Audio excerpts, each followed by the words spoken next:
What's happening, people? Welcome to Vedantu. I hope all of you guys are doing good. My name is Anoop, and this is the one-shot revision of electricity. One of the most awaited videos. I've been getting a lot of mails, a lot of messages, a lot of comments on this particular topic.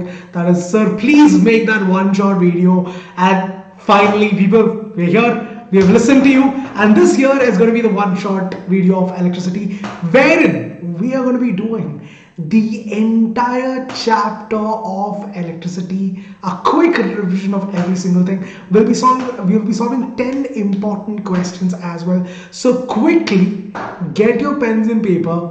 Be ready to solve all these questions, because guys, these questions have appeared in your previous exams. Trust me, these are the same kind of questions that you can expect in your board exams as well. May not be the same values, but it is going to be the exact same type. So without any further delay, my name is Anoop. This here is Vedantu's one-shot CBSE 10th electricity revision. So without wasting any more time, let's get into it. Alright, now what we're going to do in this chapter, in this particular session, like I told you, we're going to start from the very first basics of charges. We're going to go all the way to power and electrical power and all of them. We're going to be solving very important questions, and we'll be looking into all of the concepts as well. Now keep this in mind, people. This is a revision session, so I'm not going to go too deep into any of the concepts. So if you haven't watched any of the videos of electricity before this, go to the playlist, find those videos, just look for it, just search, scroll up and down, get that videos. Make sure that you watch that before this, because guys, that is going to help you, give you a complete idea of what the chapter entitles. So that's it. Let's get into today's session. But as always, guys, there's a quote waiting for you guys, and this quote is not really a quote. It's a mantra for life. It's a mantra to success for life. Think about it. The first time that you start something, you'll be like, I can't do it, right? The first time when you rode a bicycle, think about it. I can't do it at all. Then when you see other people doing it, you'll be like, okay, I want to do it. I really want to do it. But then the question appears, how do I do it? Even if I want to do it, how do I do it? Then you'll be like, okay, let me just try. Even if I fall down, it's okay, let me just try. Then you'll try to do it. And then you start building that confidence that I can do it. Then it'll be, I will do it.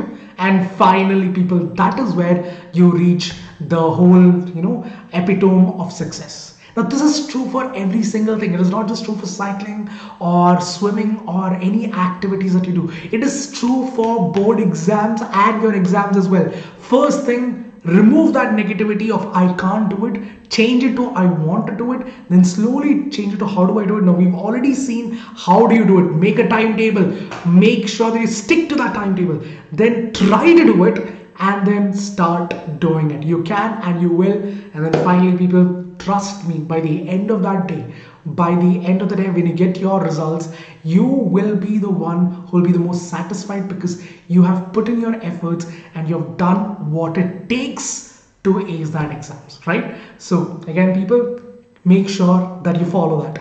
Anyways, so this chapter, people, electricity, what are the topics I'll be looking into?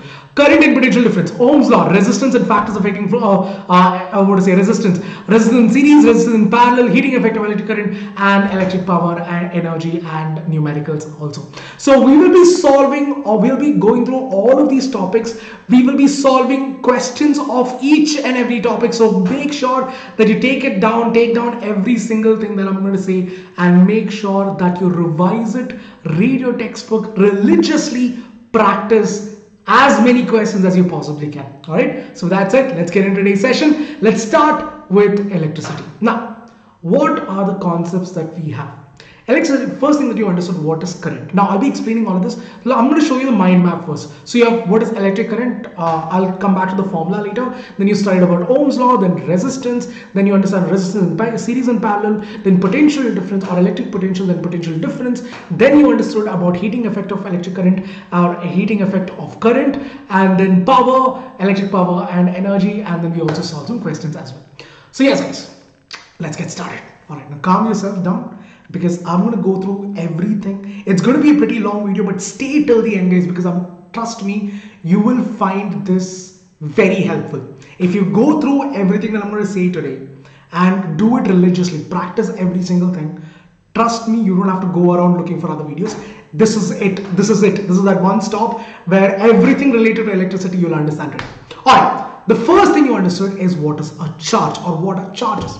Now, if you go on Google and type what are charges, you're going to find this definition called as charge is nothing but the physical property of a material which helps it to experience certain forces when it's put in an electromagnetic field. Now, what do I mean by that? See guys, if you take any object, no matter what object you take, a pen for example, everything is made up of electrons, protons and neutrons, right? Everything is made up of atoms. It's the everything is something which is made of, even us, ultimately our cells are also made up of atoms itself. Now, those atoms will have electrons, protons and neutrons. So if you talk about electrons and protons and all that, electrons are negatively charged and protons are positively charged. And you know that when you bring two like charges to each other, they will repel.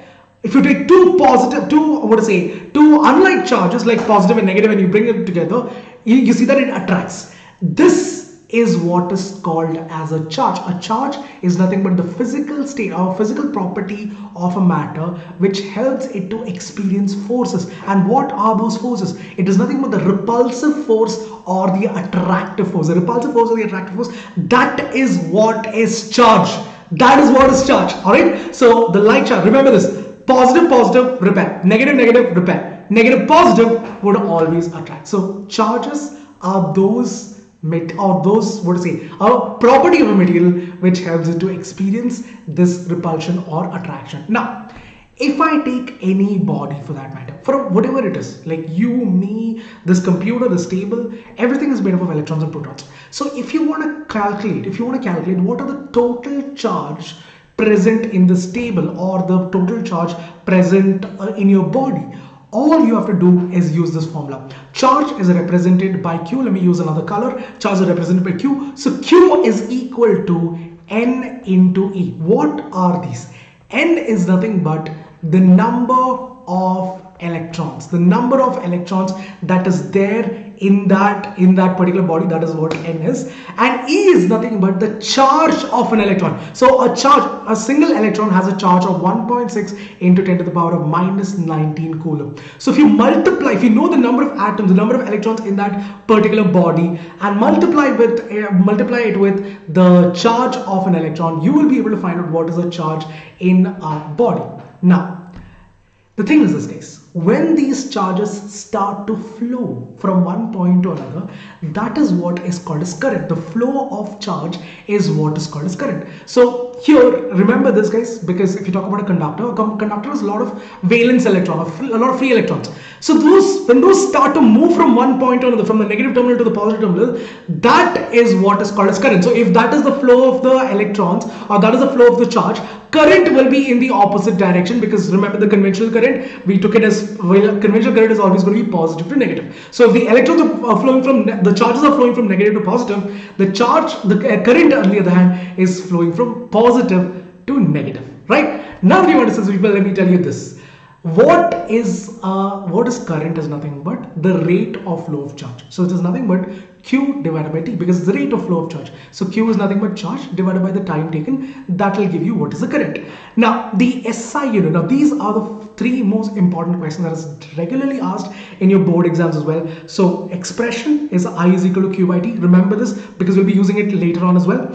And the SI unit for if you talk about charge is nothing but coulomb and time is nothing but seconds. So it will be C by S, which is written as amperes, which is represented by the capital letter A.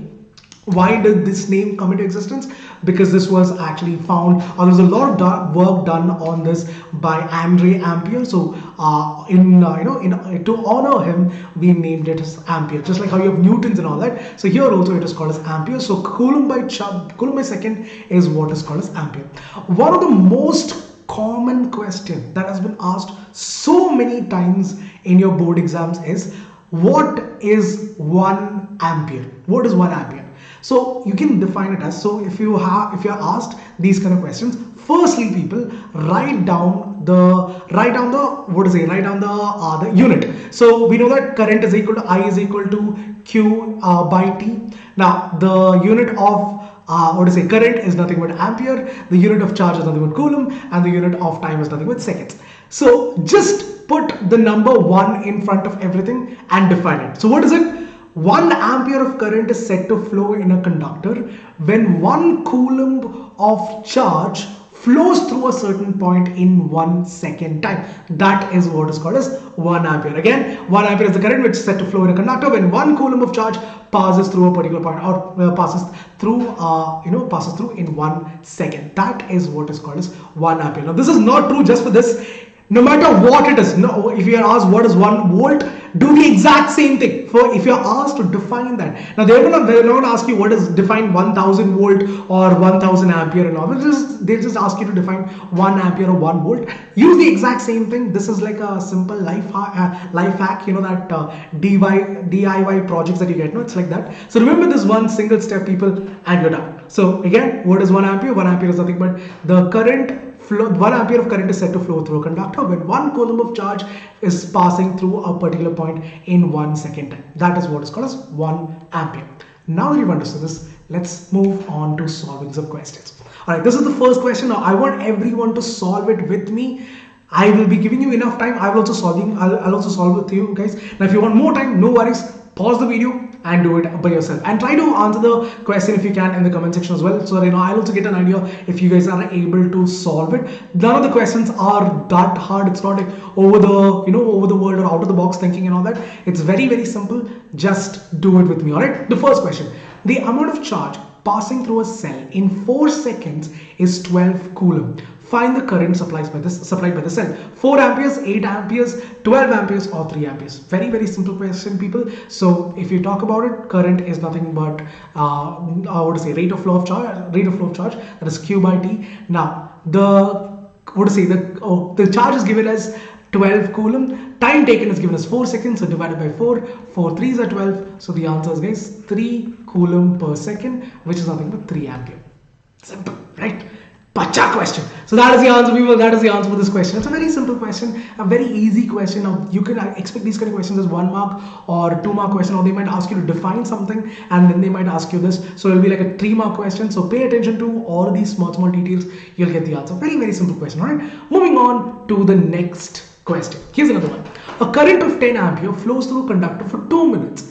Calculate the amount of charge passing through unit area of cross section of a conductor. Your options are 120 coulomb, 1200 coulomb, 2400 coulomb, or 240 coulomb. Now the question is, a current of 10 ampere, the current is given, flows through a conductor for 2 minutes straight. Calculate the amount of charge. You're supposed to calculate what is Q. Very simple question again. We know that I is equal to Q by T.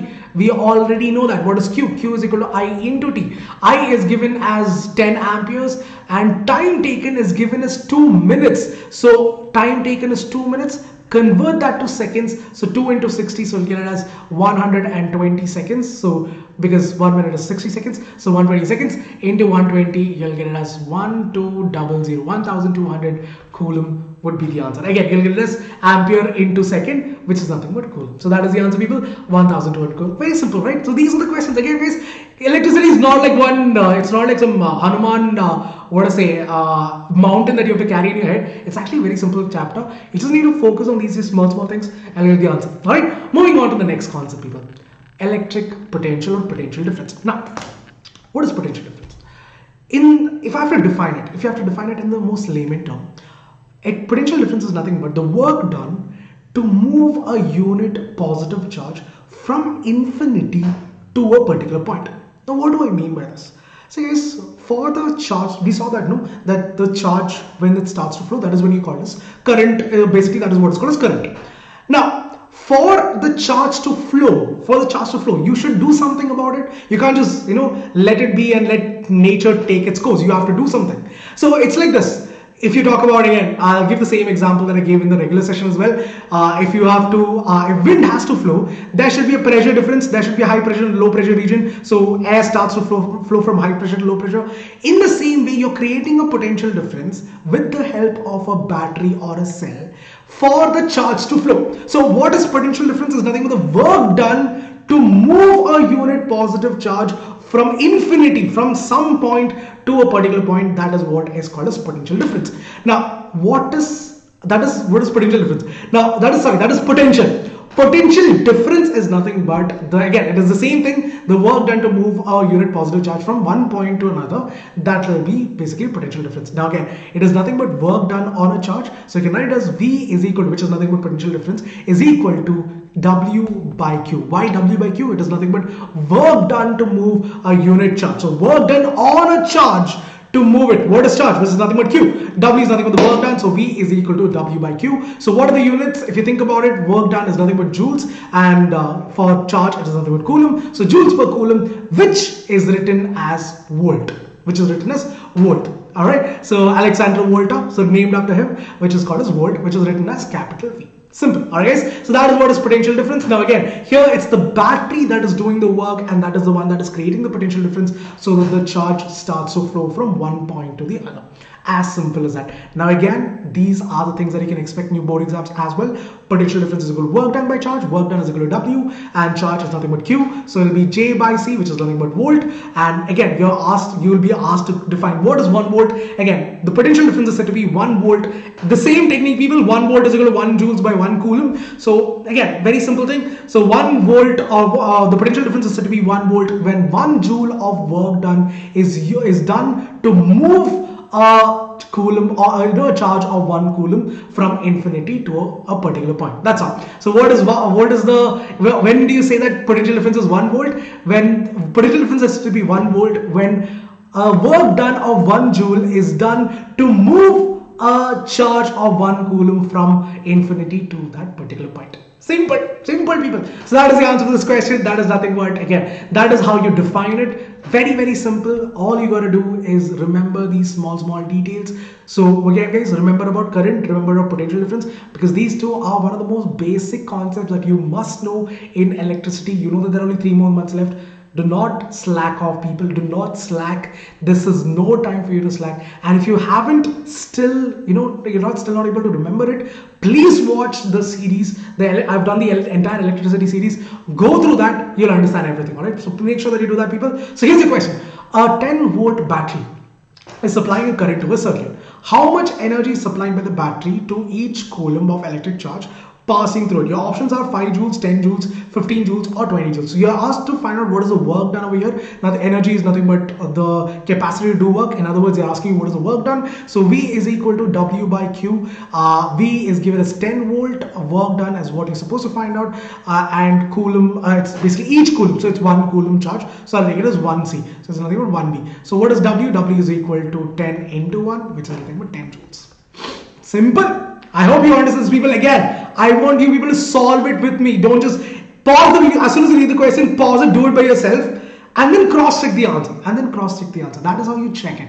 That is how you practice. Now, again, people, practice as many questions as you can, so the answer will be 10 joules. Simple. Moving on to the next concept, people, Ohm's law. Now, one of the most important concepts has been asked more number of times that I can count in my fingers. What is Ohm's law? In the most simplest term, Ohm's law states that the current flowing through a circuit is directly proportional to the potential difference between the 2 points. Or in other words, you can say that the current flowing through a circuit is directly proportional to the voltage. That is what is potential difference. That is what is Ohm's law. Now, because it is directly proportional, we can say that current flowing through the circuit, so V is directly proportional to I. So that means as you increase the potential difference, as you increase the voltage, more amount of current would flow. One of the most simplest example. Imagine there's a simple circuit, there's a simple bulb, and you've connected a battery.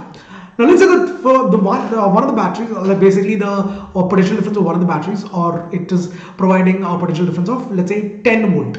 And there's another battery, another circuit, the same circuit, but this time you're connecting a battery of, let's say, 20 volt. So because the value of, when you compare both the values, 10 volt and 20 volt, 20 is greater than 10. The current flowing through that would also be greater. The current flowing through the second circuit would also be greater in comparison to the first one. Why? Because the potential difference is more. So more is the voltage, more amount of current would also be flowing through it. It's like, again, it's like wind itself. More is the pressure difference, the faster would be the wind. It's exactly like that. More is the potential difference, more would be the flow of current as well. So V is equal to V is directly proportional to I. So to remove this proportionality symbol, I'm going to introduce a constant called as R, which is called as resistance. So it will become V is equal to IR. So this is the formula that you can never forget, people. It's a very, very, very important formula. Remember it, because you'll be using it for the rest of your life, in the sense 11th, 12th, as you go, you'll be studying this again and again. So V is equal to IR, which is nothing but voltage or potential difference is equal to current into the resistance. Now, what is resistance, you might be asking. I'll come back to that later. Don't worry about, people. So resistance is nothing but the obstruction offered to the flow of current. For example, when you're going on the road, it's not like the road is always going to be empty, right? There will be a lot of other cars, there will be a lot of bicycles, there will be a lot of bikes and everything. So what happens? You have to slow down your car. You can't just keep going at 80 or 100 km per hour. You have to keep slowing it down. So what is that? That is the obstruction that is offered to you, so that because of which you have to slow down. That obstruction that is offered inside a circuit, that is what is called as resistance. Now, what is the reason why this resistance happens? Very simple, people. For example, if you have a circuit, a simple, let's say there's a wire, something like this, and you have electrons, you have electrons and all that is flowing inside. It's a conductor. Obviously, you'll have free electrons that is moving around throughout the circuit. Let's see, when you talk about a simple wire, is it only the electrons that is flowing through it? Does it possess only electrons? No, it will also have positively charged ions, it will have atoms, it will have ions, everything is also present in it. So what happens is that when these electrons are flowing, it will not flow in a straight line. It's not going to go in a straight line.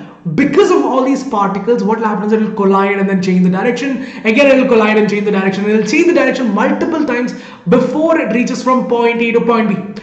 Because of this collision, what happens is that the momentum reduces. It's like, when you're playing carom board, when you hit the striker goes and hits the pawn. Once it hits the coin, what happens? The speed of the striker also slows down a little, no? So what happens, right? Here also, when these electrons go and collide with the other particles, it slows down, the momentum slows down, the velocity reduces.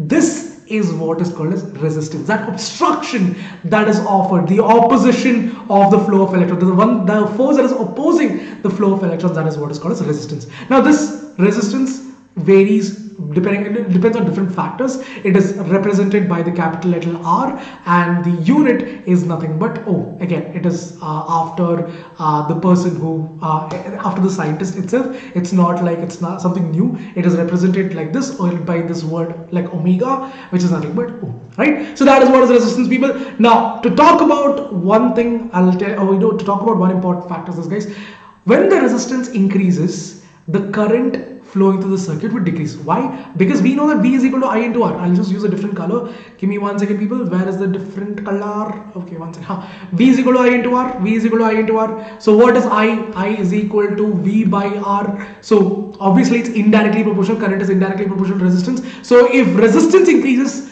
current would decrease. If resistance decreases, then current would decrease. So if you increase the resistance, then the current flowing through the circuit would also decrease, because there is more obstruction offered. More obstruction is offered to the flow of those electrons or those charged particles, and what happens is that there is lesser amount of current flowing through it. Simple? Alright.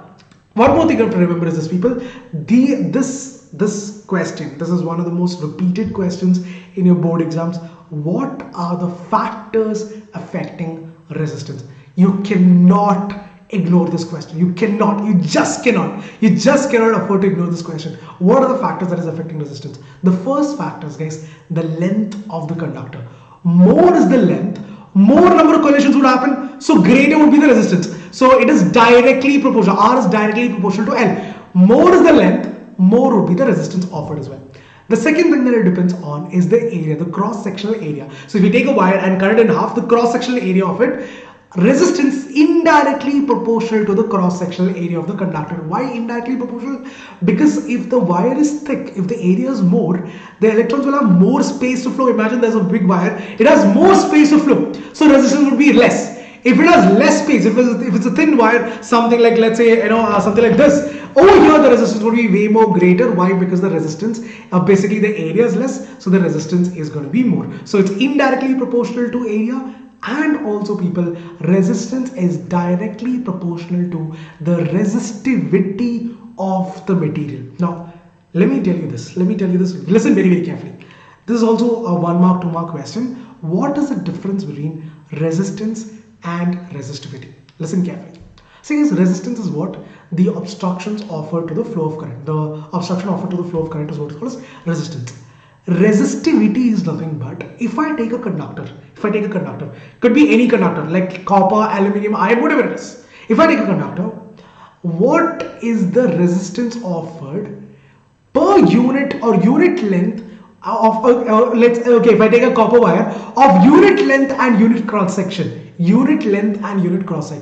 what is the resistance offered in that? If I take a conductor of unit length and unit cross section, what is the resistance offered inside that? That is what is called as resistivity. Now it's directly proportional. If resistance increases, resistivity also increases. If resistance decreases, resistivity also decreases. Now remember this, guys, resistivity is a property of the material.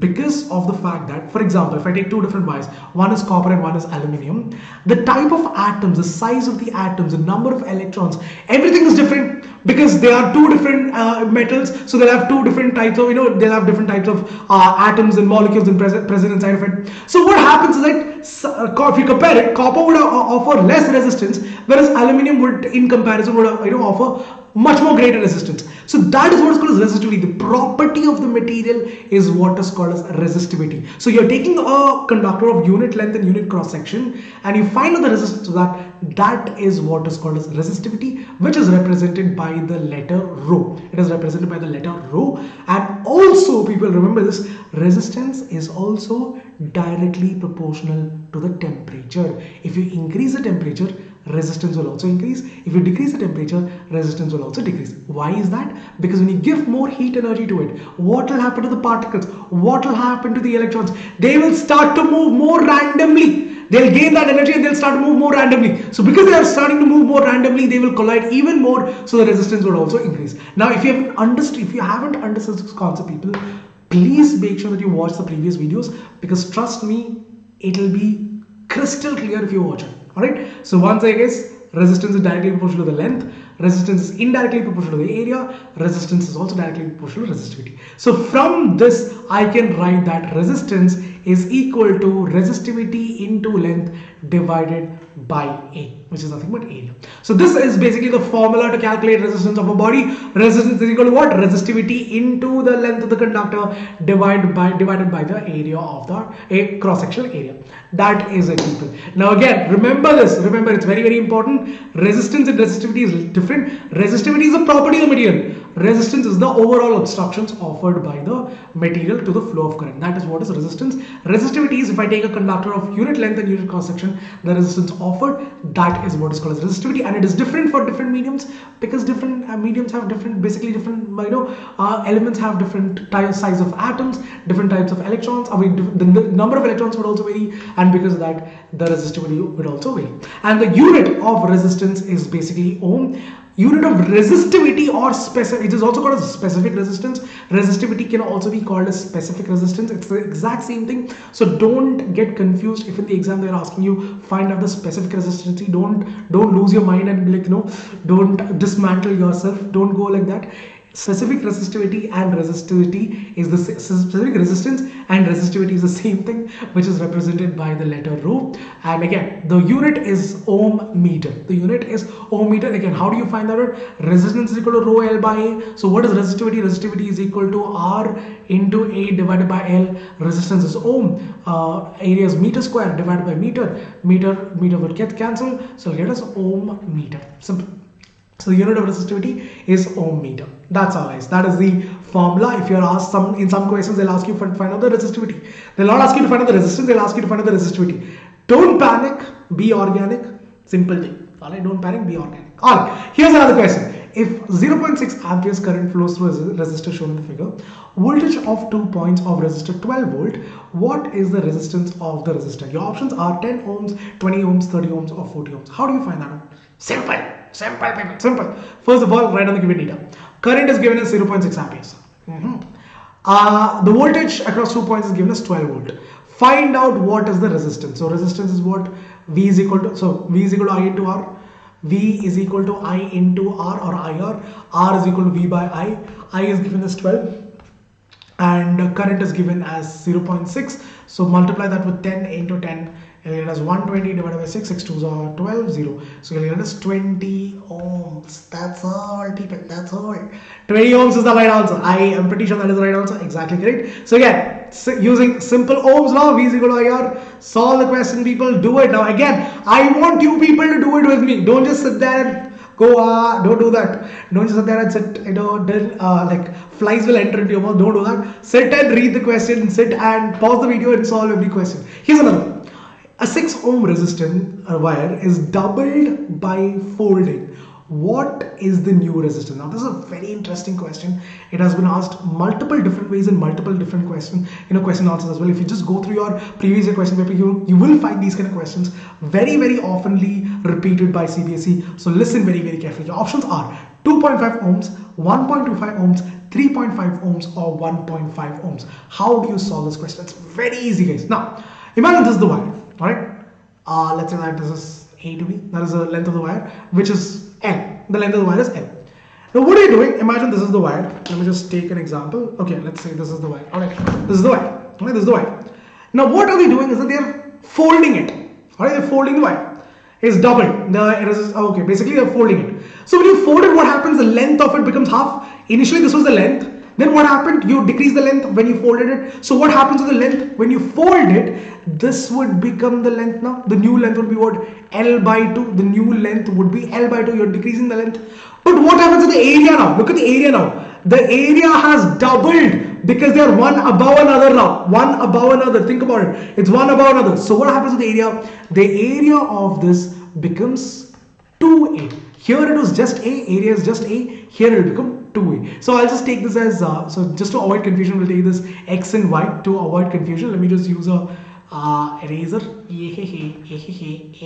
Alright, one second people, 1 second. Alright, X, Y, and this would be the new wire. So again, now put in the equation, the resistance is given as 6 ohms. You already know what is the resistance, it's 6 ohms. So you're supposed to find out what is the new resistance.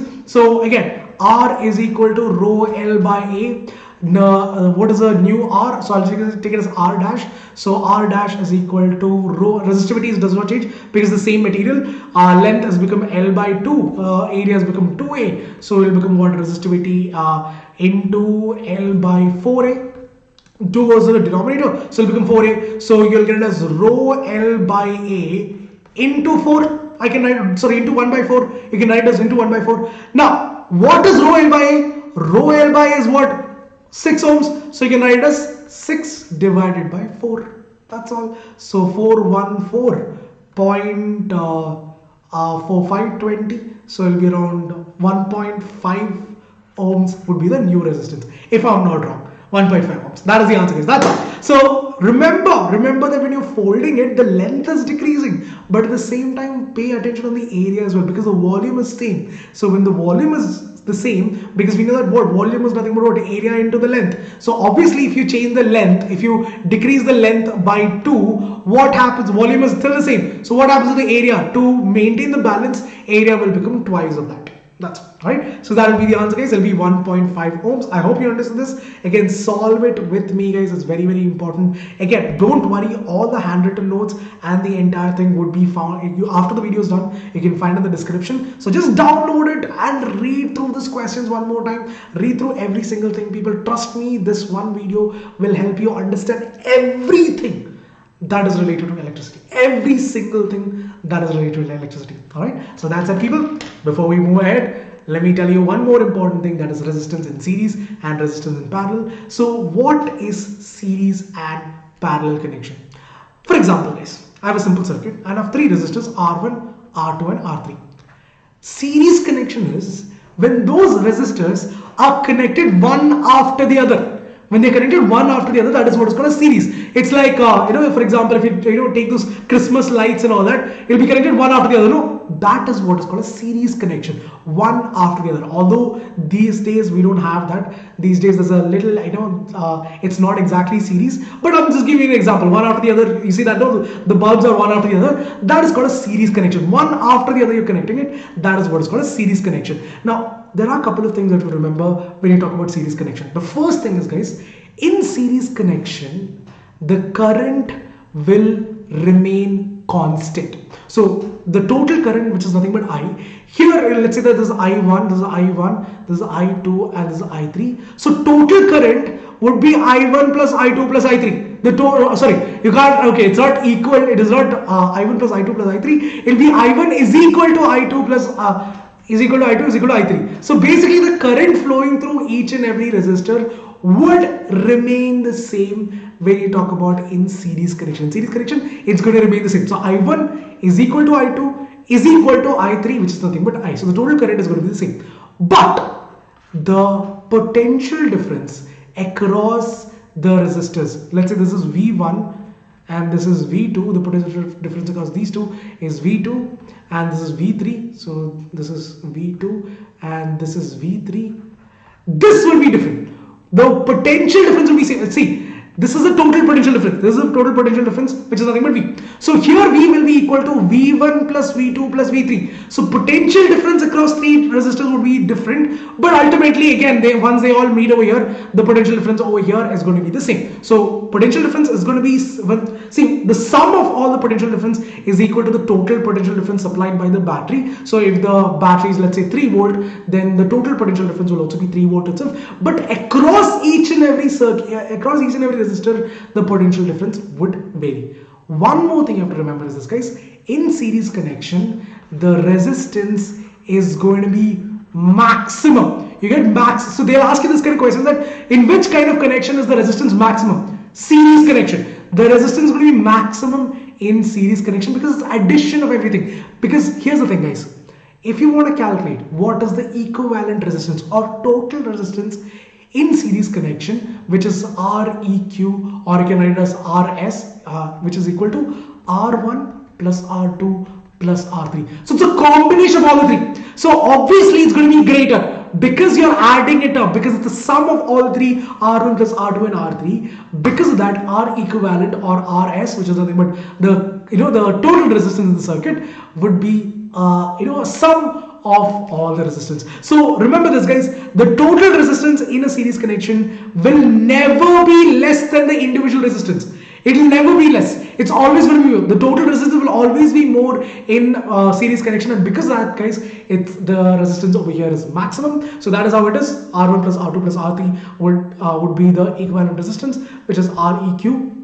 Now, if you have n number of circuits like this, n number of resistance like this, it will be the same, R1 plus R2 plus R3 dot dot dot till Rn. How many of a number? If you have 5, 10, does not matter, just add it all up, you'll get the answer. Alright. So, for example, if you have like 10, 20, 30, let me just use a different color. Let's say that I have 10, 20, 30. So, it'll be what? 10 Req would be what? Req is equal to 10 plus 20 plus 30. It'll go on like that. So, it'll be what? 60 ohms would be the answer. That's it. Alright, so that is the answer, people. That would be how you calculate the equivalent resistance in series connection. Now, this is another question. Read through it carefully, solve it with me. The question is this: there are three resistors joined in a series in a system having resistance equal to 10 ohms, 20 ohms, and 30 ohms. The previous example that I just told you. If the potential difference of the circuit is 240 volt, find out what is the total resistance and current flowing through the circuit. 60 ohms and 4 ampere, 400 ohms and 100 ohms and 5 ampere, 30 ohms and 2 ampere, or 45 ohms and 1 ampere. Very, very simple question, guys. First of all, to calculate the equivalent resistance, it's R1 plus R2 plus R3. R1 is 10, R2 is 20 and 30. So that's basically 60 ohms in total.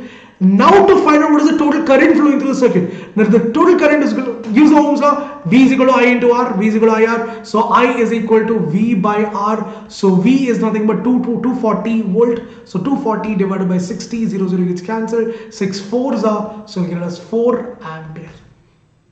That's all we know. That is the answer. 4 amperes and 60 ohms would be the right answer. That's it.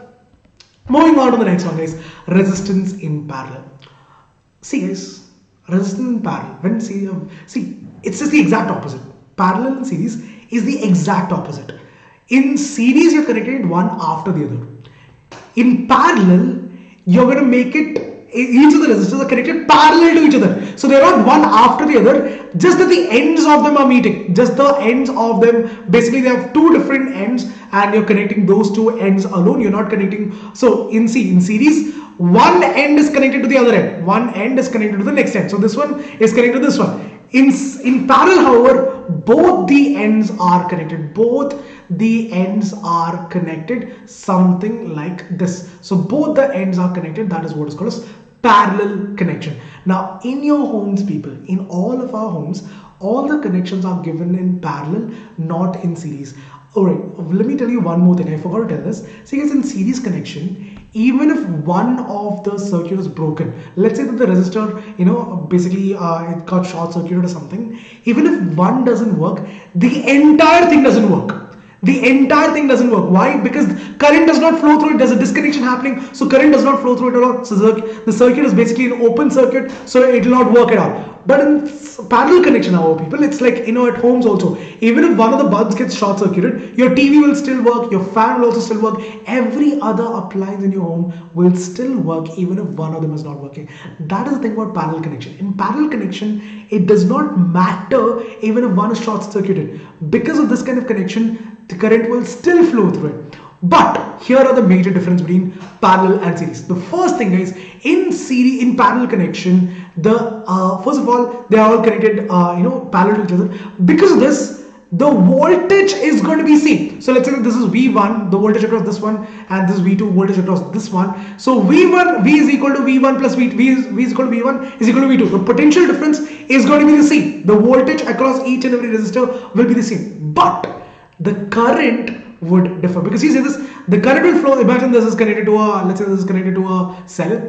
The current will flow through this, and what happens once it reaches over here, it will flow through this, it will flow through this also. So I will become I1 and I2. So current gets divided over here. So because of this, I is equal to I1 plus I2 plus how much ever it has, how many circuit you have, it will get divided like that. So it will go on like that, people. So current is going to be different across each and every circuit, but potential difference across each and every circuit or each and every electrical component is going to be the same when you talk about parallel connection.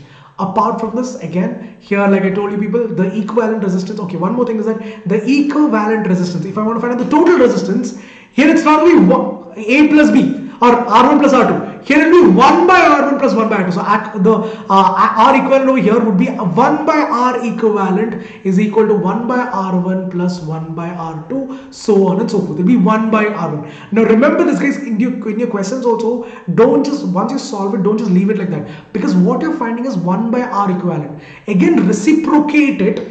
So 1 by R equivalent, so you have to reciprocate it, make it R equivalent, and then write down the answer. Don't just directly write it down, because then you'll get it wrong. It's 1 by R equivalent, that is what you're finding. 1 by R equivalent or 1 by RP is what you're finding, which is 1 by R1 plus 1 by R2 plus 1 by R3, so on and so forth.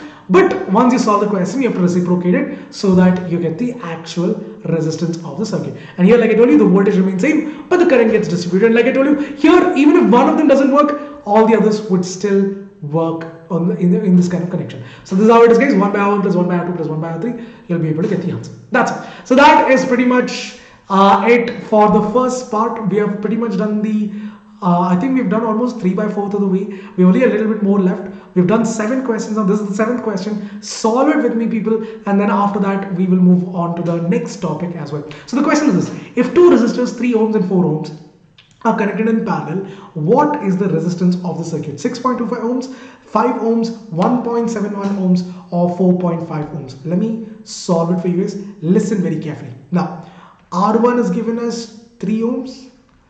R2 is given as 4 ohms. Done? Alright. 1 by R equivalent is equal to 1 by R1 plus 1 by R2. Simple. So R1 is 1 by 3 plus 1 by 4. So find out the LCM. So it'll be 4 plus 3 cross multiplication divided by 4 into 3. So 3 into 4. So that's 4, 5, 6, 7. 7 divided by 4 3s are 12. So 7 by 12. This is 1 by R equivalent. So what is R equivalent? R equivalent would be 12 by 7. You have to reciprocate. This is where majority of you guys go wrong. This is where you guys go wrong. Please don't stop it right there. Reciprocate it, especially when you talk about parallel connection days, because this is something that I've seen so many students go wrong in the past couple of years. I've seen it happen. So please don't stop it right there. So reciprocate this. So the 717 point that's 35. So 7 so it'll be around 1.71 ohms, I guess. I think that is the right answer. Yes, 1.71 ohm would be the right answer. That's all. That is the equivalent resistance of the connection that is done. That is basically a series connection. So here, guys, if you look at the value also, the equivalent resistance is always going to be less than the individual resistance of the circuit. The equivalent resistance is always going to be less than this. So because of this, if you are asked in the question, which of these circuits would have the minimum resistance, it is going to be parallel connection. So in parallel connection, you have minimum resistance. In series connection, you get maximum resistance because it's basically a sum of all of them. Here it's a reciprocal value of that. So because of that, it's going to be minimum resistance, not maximum. All right, people. So that said, people, let's go on to the next one. But before we get into this, people, trust me, if you guys want to have more such amazing sessions and want to have more fun and still get 100% mark, click on the link that is given in the description below. Trust me, guys, this is the chance for you to make it right, because the revision sessions are starting right now. If you are someone who have already studied everything and you want to revise, if you're someone who's just looking for revision, you want to study and revise, this is the time for you to do it. All three categories, now whichever category you fall under does not matter, you can benefit. Each and every one of you guys can benefit from these sessions. Click on the link that is given in the description as well as on the pinned comment section below, guys. It's going to open a whole world of online learning where you have the chance to attend unlimited live classes with the highest of highest levels of quizzes, with leaderboards of every single session as well. Every single session you'll have the highest quizzes and leaderboards as well. And not only that, people, because of this, you get to compete with the rest of the world and see where you're really at. If you're someone who's aiming to score 95 and above, 98 and above, you want to be the topper of your state, of the entire country, does not matter. You can still do it, people. It's still not too late. 3 months is more than enough for you to get more than 90% above. But it's all about not wasting your time anymore, people. So click on the link in the description. Once again, with that, you have interactive replay sessions. If in case you miss out a session, don't worry, you can still take the quiz, still check out the leaderboards of every single session as well. You are going to be benefited from this 100%. Apart from all these, you'll also have the premium content available to you at any instance of time. You want to download all the notes. Now for this session also, I'll be download. You can click on the link to get the downloaded notes. You can get all the PDF as well. But every single session, imagine that, every single session you can download all the notes and watch the recording how many ever number of times you want as well through this platform. Apart from all of these, you have the chance to get your doubts cleared inside the class itself with the help of the master teacher and the class teacher, both of them working together in symphony to help you clear every single doubt of yours. With all these 5,000 plus micro courses and crash courses, all for free. Just enroll into the pro subscription course, guys, and all of these would be all yours. Again, you're getting a lot more, a ton more for a lot less. The coupon code is AME Pro to avail your discounts. So once you click on that link, people, this is what you're gonna get. If you go for the 1 month program, it's a pro subscription course. If you go for the 1 month program, it's like, Netflix and all that, Netflix, Amazon Prime and all that. So 1 month, 2 month, it's like that. So if you go for the 1 month program, it's going to cost you around 2,699. If you use the coupon code AME Pro, you get an additional discount on that. And what you'll be essentially paying is 2,159 for that one whole month. And think about it, guys, 2,000 rupees. You might think that it's a lot of money, but think about it. In that 2,159 rupees that you're paying, you would have roughly attended about 200 to 300 sessions in that 1 month. About 200 to 300 sessions. The more number of sessions that you take, you just calculate it. It will cost you less than 11 rupees per session. 11 rupees per session. That's a lot less people think about it. And the more number of sessions you take, it's not going to get more. It's going to only decrease. The more number of sessions you take, the lesser is going to be the price. If you go to the 3-month program, which I would suggest you get to do, because you have only 3 months left and 1 month would would not help you as much. So if you go for the 3-month program, it'll be around 5,599. Again, if you go for that, you'd have done about 600 sessions, and if you think about it, you'd have just paid about 9 rupees per session, guys, which is less than what you pay every single day to eat a packet of Lays, which costs 20 rupees and has 80% air in it. Yeah, that's the irony of life. Food is more expensive than education. Yeah. Quote, end quote. Alright, so this is all I have to say, people. Make sure you click on the link and check out the course as well. Trust me, guys, you'll love it. Again, this is your chance to make it right. Even if you have slacked off, even if you have not given your best all this while, no worries. This is your time to make it right. Again, the revision course will be starting pretty soon, so do not do not wait up, and there are only limited seats left. After that, don't regret. All right. Anyways, come back to the topic. Heating effect of electric current. This is the next topic. We have only a little bit more left. Now, heating effect of electric current. See, guys, when you put your phone to charge, you probably notice that once you put it for charge after some time, it gets hot, right? Once you touch the back panel, you can feel that it becomes hot. And some phones and all, probably heard that some phones, act like bombs. I've heard some Samsung phones. I don't know, but yeah, these things that you've heard in the news. Why does that happen? So, guys, when current is flowing through it, because of resistance, because every object, no matter what conductor it is, it will offer resistance. So when current is flowing through it, because of resistance, there is some amount of energy lost in the form of heat. So when electrical energy is flowing through it, there is some amount of heat, there is some amount of energy converted to heat energy as well. Apart from mechanical energy, for example, if you talk about fan and all that, electrical energy is converted to mechanical energy. But when it's doing so, there's some amount of heat, there's some amount of electrical energy lost in the form of heat. The same goes with an incandescent bulb, a simple bulb. The filament first heats up, then light energy is produced. So both electrical energy is converted to both light energy as well as heat energy. So what happens is this, guys, more amount, it's basically directly proportional.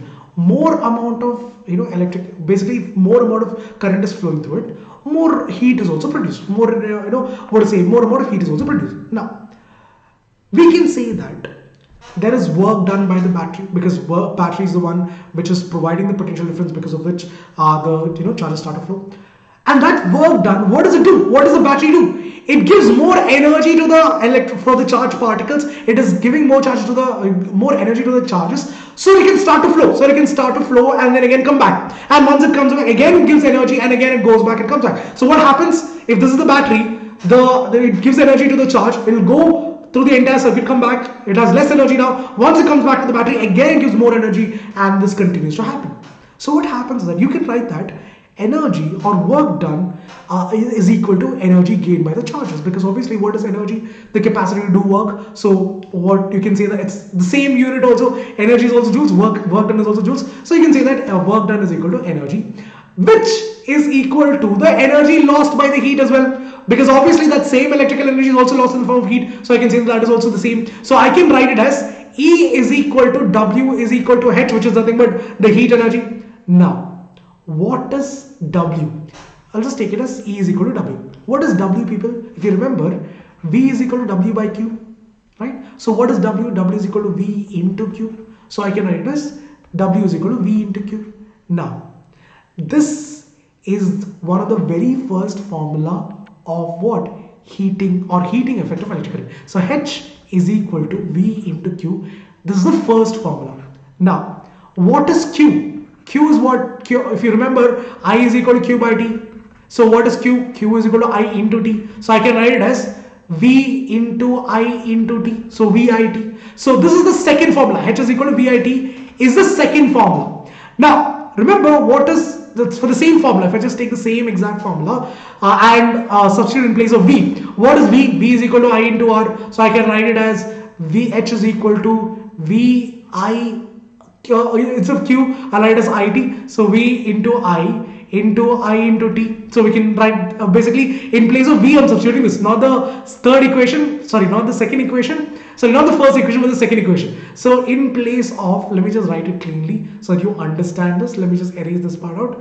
So we know this. All right. So let me just write it over here, people. So again, what is V? V is nothing but I into R. So I can write it as H is equal to IR into IT, which is nothing but I square RT. This is the third formula of heat. Now remember these two very important formulas which has been asked several times in your exams. That the first one is H is equal to VIT, something which has been repeated so many different times. You'll be asked these kind of questions again and again as well. So another formula that you remember is VH is equal to I square RT.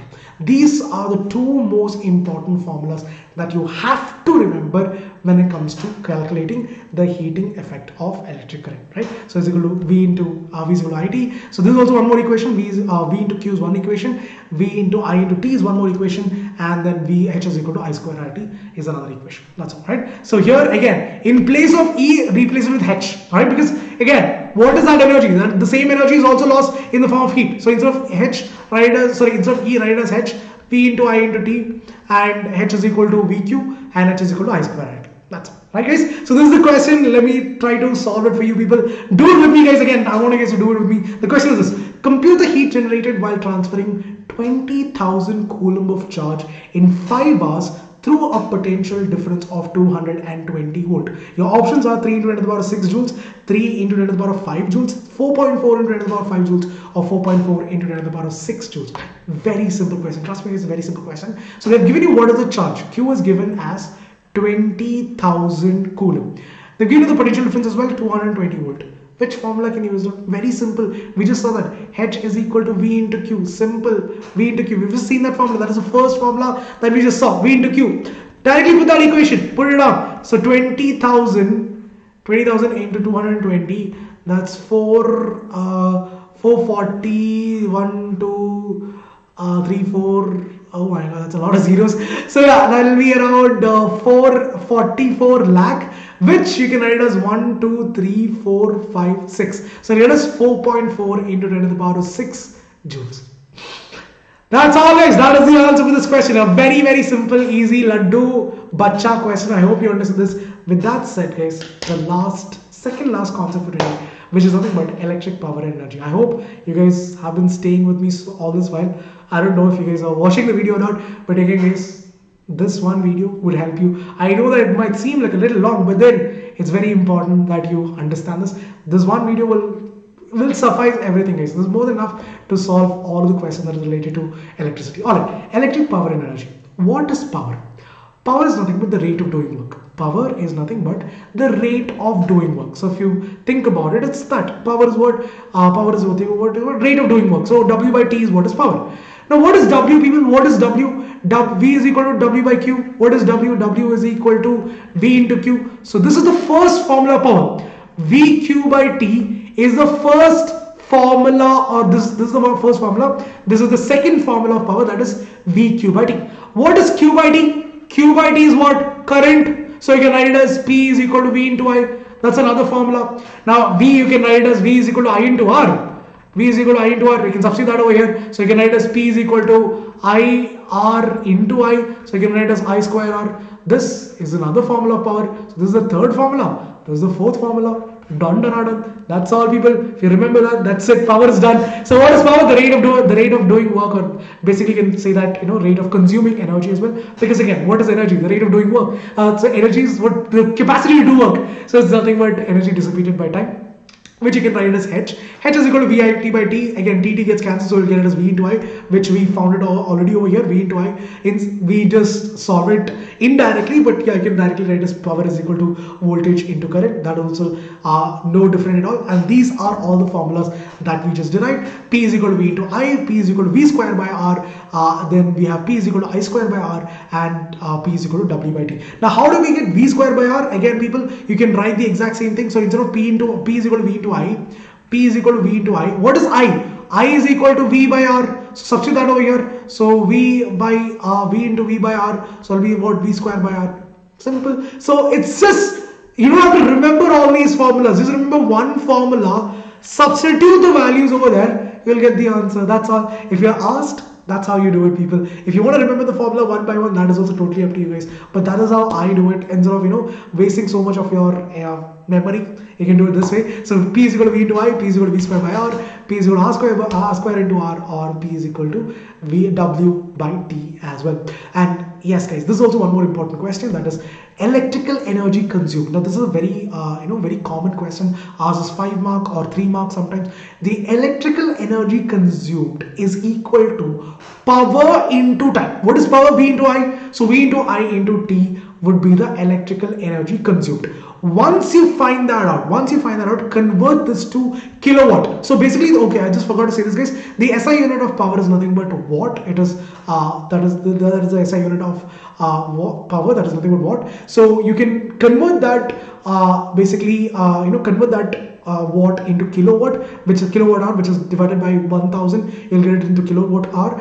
Multiply that. So if you're asked to calculate the cost, so they might ask, there's a bulb that is running for 6 hours straight. It is the current is so and so. Calculate what is the monthly cost. The bulb is run for 30 days straight. Calculate the cost. In those kind of questions, find out the power first. Find out the power first. Then use that power to calculate what is the electrical energy, that is V into I into T. Once you find that out, then convert that to kilowatt hour, then multiply that with energy consumed, or the cost of it, and you'll get the answer. That's all, guys. Alright, so that is how you do it. These are the last 2 questions to sum up our journey for today, people. I hope that you guys found this helpful. Trust me, if you follow this religiously, solve all the questions that I've given, and try to solve some more questions of different formats. Trust me, your electricity is done. That's all. Just done. That's all. Here's the question: an electric iron connected across a voltage of 220 volt consumes electric energy at a rate of 1000 watt when heating is at a maximum rate of 400 watt.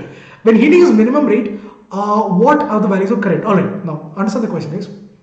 An electric iron connected across a voltage of 220 volt. Voltage is 220 volt. Consumes energy at a rate of 1000 watt. So the power is 1000 watt when the heating is maximum. When you turn off the heat.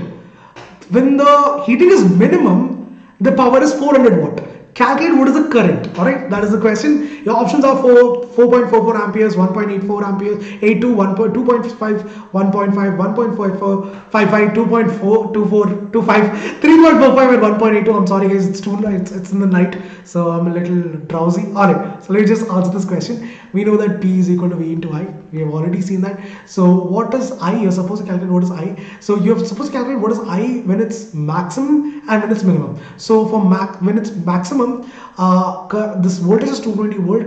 Divided by what is the power? Power is 1000. So divided by 1000. It'll be 1000 divided by 220. Sorry guys. It'll be 1000 divided by 220. So let me just erase that part out. So it's V by P. So that's 220 divided by. Again it's P by V. Again I'm writing the same. What? Alright, sorry people, sorry. So sorry about that. It's P by V, which is 1000 divided by 220. 0 gets cancelled. 2 11, 2 5 10 0 11 4 44 6 11 11 5. I think it's around 4.5 ampere. For the first one, I think it's around 4.5 ampere. I'm not sure, we'll check it later. For the second one again, now the power is different now. You have to calculate what is the minimum, when the heating is minimum, what is the current flowing through it. So I is equal to, again, P by V itself. P is 400 divided by 220. See, this is when it's maximum. This is when it's maximum, people. This is when it's maximum. When it's maximum, the power is 1000 watt. Alright. When it's minimum, the power is 400 watt. So you're supposed to find out what is the current. 0 gets cancelled. 2 11, 2 2 0, 11 1 11.9. So that's 8 1, I guess 1.81 ampere. I'm not really sure though. I'll check the answer. 4.55 and 1.8. Okay, that is 1.82. That will be the answer. Yes, it will be 1.81, something like that. Anyways, that is the answer, people. So that will be the answer for this question. I hope you were able to solve this question, guys, because these are the kind of questions that you can expect in your final exams. These are your 5 mark questions from electricity. Such simple questions. All you gotta do is substitute the values, you'll get the answer. One last question, guys. An electric heater of power rating of 500 watt operates 4 hours per day. What is the cost of electricity to run it for 30 days at a rate of 3.5 rupees 3.50 per kilowatt hour? All right. So okay, first thing is the electric heater. The power is given as what? 500 watt, and you're running it for 4 hours every day per day. All right, so what is the cost of, first of all, calculate what is the electrical energy. So electric energy is equal to power into time. That is what is the formula, P into D. If you remember, electrical energy is equal to VI into VI, basically VI into T. So instead of VI, we'll just write as power. So power into T. So power is given as 500 into time is 4 hours per day. So I think I will just keep it as 4 hours itself. So that's 5420. So that's 2000 what is it? 2000 watt. 2000 watt hour. 2000 watt hour. Convert this to kilowatt hour now. So divide this by 1000. You'll get as what? 2 kilowatt hour.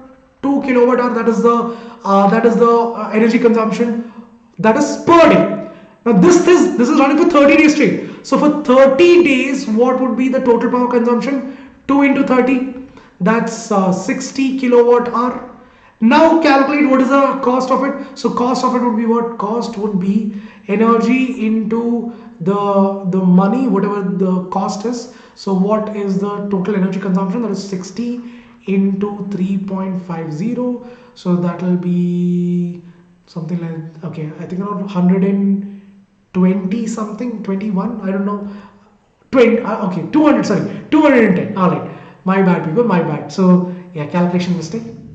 That's okay. At least all this while I didn't get it wrong. No, 210 rupees would be the answer. That's all. So multiply this, people. You'll get the answer is 210 rupees. That's all. That is all from my side, people. I hope you found it helpful. Do not forget to like, share, and subscribe. If you found this helpful, let me know in the comment section below. Let me know if you guys found the question easy or hard. If you want me to do more such session, one short sessions, let me know that as well. Shower us some love. I know that you guys are showering a lot of love. Keep showering us with more love. Thank you for joining. I'll see you guys in the next one. Take care of yourselves. Stay safe. Until the next time we meet. This is Anoop signing off. Do not forget to hit that red lal wala button. Dabao. Alright, I'll see you guys soon. Take care of yourselves. Stay safe, guys. Bye bye. Take care.